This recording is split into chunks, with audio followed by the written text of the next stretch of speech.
বর্ষা চৌধুরী যে মিথ্যার বেড়া জালে নিজেই নিজের জায়গাতে ফেসে গেছে। এমনকি বিভিন্ন মানুষকে ব্ল্যাকমেল, প্রতারণা এবং বিভিন্ন মিথ্যা বলে একদম নিজের জায়গাটা নষ্ট করে দিচ্ছে। এমনকি আমাকে নবমতম বিয়ে করে আমার কাছে তিনি মিথ্যা বলে আমাকে ফাঁসিয়েছেন এবং কোর্টে গিয়ে 300 টাকার স্ট্যাম্পে এবং কাজীর মাধ্যমে বিয়ে করে আমার বাসায় 2 মাস 5 দিন থেকে না স্বীকার করছে।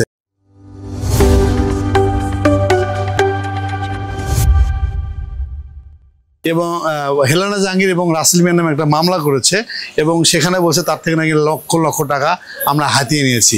আজকে কিন্তু তার সাথেই দেখা, আপনার সামনে আসতেছেন কায়েস যে বাহাদুর, হেলেনা জাহাঙ্গীর এবং রাসেল মিয়াকে যে ধর্মীয় অনুভূতিতে আঘাত করার জন্য যে মামলা করেছিলেন তার সাথে আমরা কথা বলছি।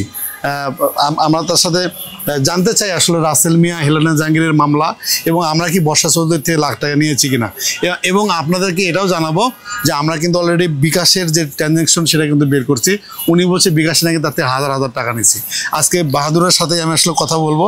বাহাদুর, একটু দেশবাসীকে জানাতে চাই যে মামলাটা করা হয়েছে এটা কি আসলে বর্ষা চৌধুরীর জন্য করা হয়েছে নাকি নিজ থেকে ধর্মীয় অনুভূতিতে আঘাত করার জন্য আসলে বাহাদুর মামলাটা করেছিল? দেখেন, আসলে দুইটা হচ্ছে সম্পূর্ণ ভিন্ন আলাদা বিষয়। বর্ষা চৌধুরী হচ্ছে ওনার, আমি যে সময় মামলাটা করেছি তখন হচ্ছে বর্ষা চৌধুরীর ডিভোর্স কিংবা প্রতারণা কি একটা মামলা চলতেছে, আর আমি মামলা করেছি হচ্ছে হেলেনা জাহাঙ্গীর এবং রাসেল মিয়ার নামে, যে ওনারা ধর্মীয় অনুভূতিতে আঘাত করেছে। প্রতিনিয়ত হচ্ছে কোরআনকে সাক্ষী রেখে, আল্লাহকে সাক্ষী রেখে সিনেমা এবং মিথ্যা কথার সাথে হচ্ছে এই ধর্মটাকে অ্যাডজাস্ট করার জন্য। আরেকটা দর্শক আমি সেটা বলি, সেটা হচ্ছে যে এখানে কিন্তু আমিও কিন্তু কোনোভাবে সম্পৃক্ত না এবং জড়িত না।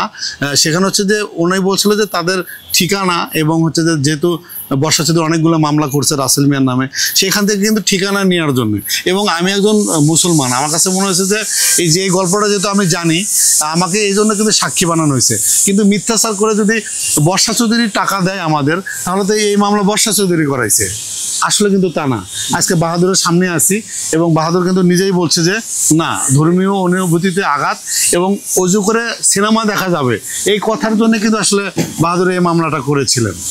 আজকে আমরা সেই গল্পটাই শুনবো, দর্শক সঙ্গে থাকবেন।